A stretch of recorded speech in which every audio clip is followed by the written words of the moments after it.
2026년 1월 29일 새벽을 여는 말씀은 시편 148편의 말씀입니다.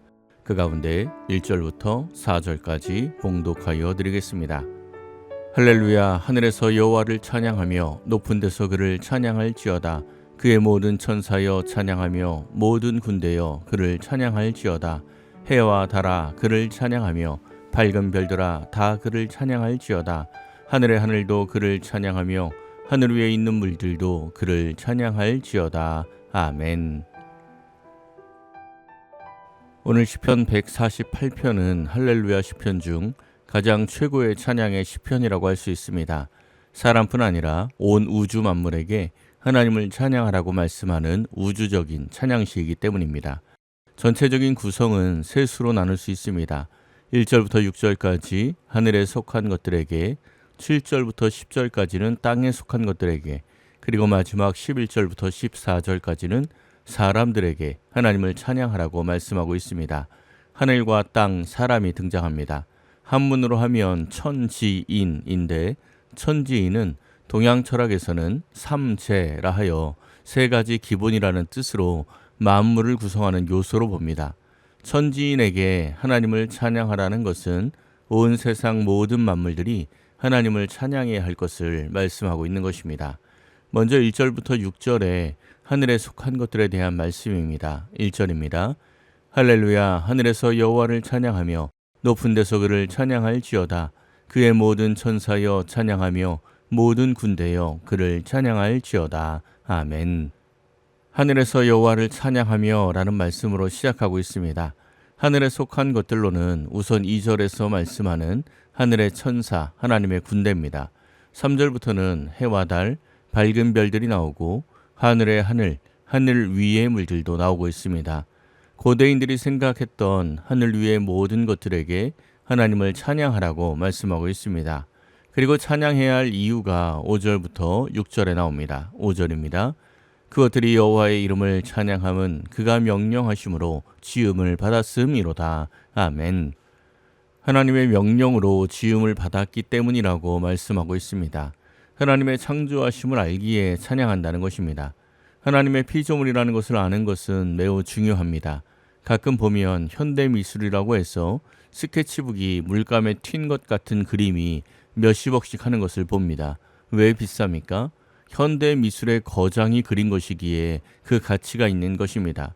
하나님의 창조를 알고 찬양하는 사람은 자신의 가치를 아는 사람이기도 합니다.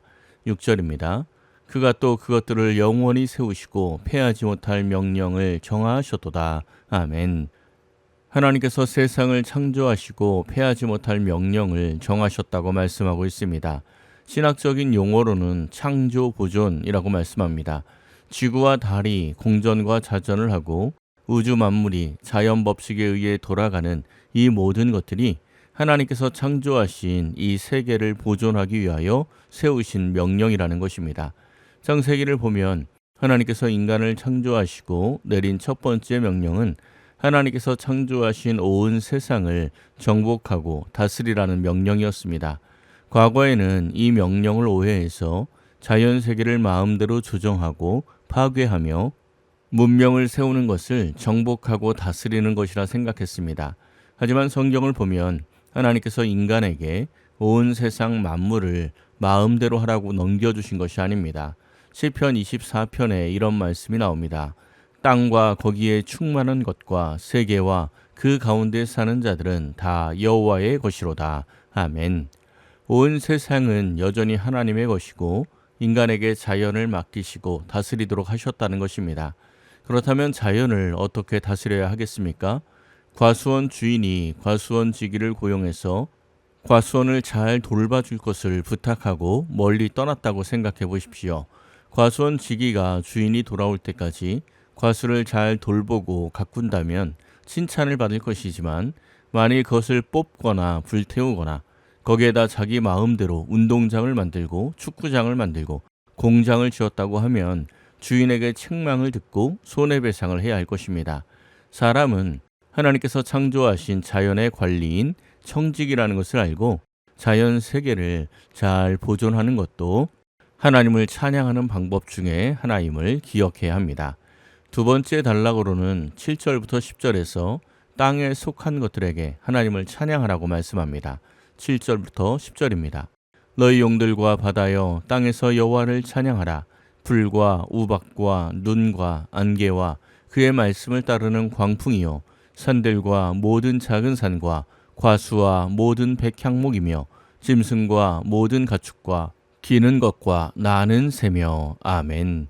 용, 불, 우박, 눈, 안개, 광풍, 산, 과수, 백향목, 짐승, 모든 가축, 기는 것, 나는 새, 땅에 있는 모든 것들입니다. 특별히 용은 성경에서 사탄의 상징으로 많이 나오는 존재입니다. 사탄도 하나님을 찬양해야 한다고 말씀하는 것은 사탄도 하나님의 통치 아래에 있음을 말씀하고 있는 것입니다.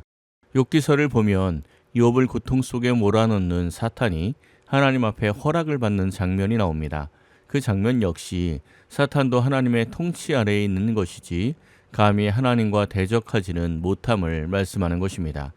땅에 속한 모든 것들에게 하나님을 찬양하라는 의미는 조금 더 넓게 이해하면 우리가 이 땅을 살며 만나는 모든 일들이 하나님의 섭리 안에 있음을 인정하라는 말씀입니다. 마지막 세 번째 단락 11절부터 14절은 사람을 향하여 하나님께 찬양하라고 말씀하고 있습니다. 11절과 12절입니다. 세상의 왕들과 모든 백성들과 고관들과 땅의 모든 재판관들이며 총각과 처녀와 노인과 아이들아 아멘. 세상 모든 사람들을 향하여 여호와의 이름을 찬양할 것을 명령하고 있습니다. 그리고 모든 사람이 하나님을 찬양해야 하는 이유를 두 가지로 말씀합니다. 13절과 14절입니다.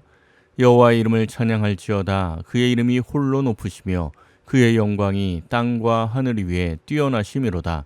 그가 그의 백성의 뿔을 높이셨으니 그는 모든 성도 곧 그를 가까이 하는 백성 이스라엘 자손의 찬양받을 이시로다. 할렐루야. 아멘. 첫째는 여호와의 이름이 홀로 높으시기 때문입니다. 세상의 왕이라고 해서 이름이 높은 것이 아닙니다. 높아봐야 이 땅에서 높은 것입니다. 하지만 하나님은 땅과 하늘 위에 뛰어나신 분으로 오직 하나님만 찬양받아야 함을 말씀하고 있습니다. 두 번째는 하나님께서 하나님의 백성의 뿔을 높이셨기 때문입니다. 그의 백성의 뿔을 높이셨다는 말씀은 하나님의 백성들의 명예를 높여주셨다는 말씀입니다. 온 우주를 창조하시고 다스리시는 하나님께서 우리를 택하셨다는 것이 이미 그의 백성의 뿔을 높이신 것입니다. 또한 하나님을 경외하며 살아가는 하나님의 백성들을 모든 민족 가운데 가장 뛰어나게 하심으로 그의 백성의 뿔을 높여주시기에 더욱 찬양받을 뿐이시라고 고백하고 있습니다. 오늘 말씀은 하늘과 땅 모든 인류가 하나님을 찬양해야 하는 것을 말씀함과 동시에 하나님께 창조되었고 하나님께 택함받은 것의 귀함을 안다면 마땅히 하나님을 찬양해야 함을 말씀하고 있습니다.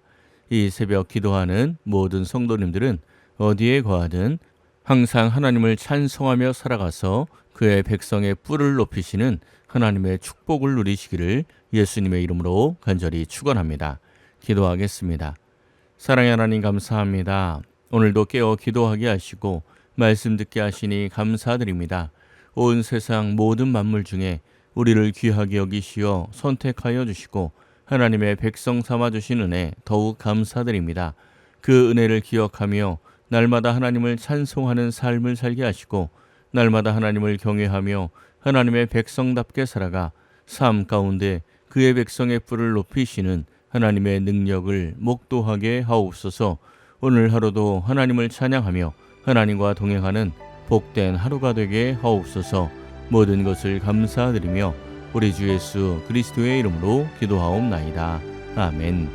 오늘 말씀을 생각하고 하루를 결단하며 깊은 기도의 자리로 나아가겠습니다.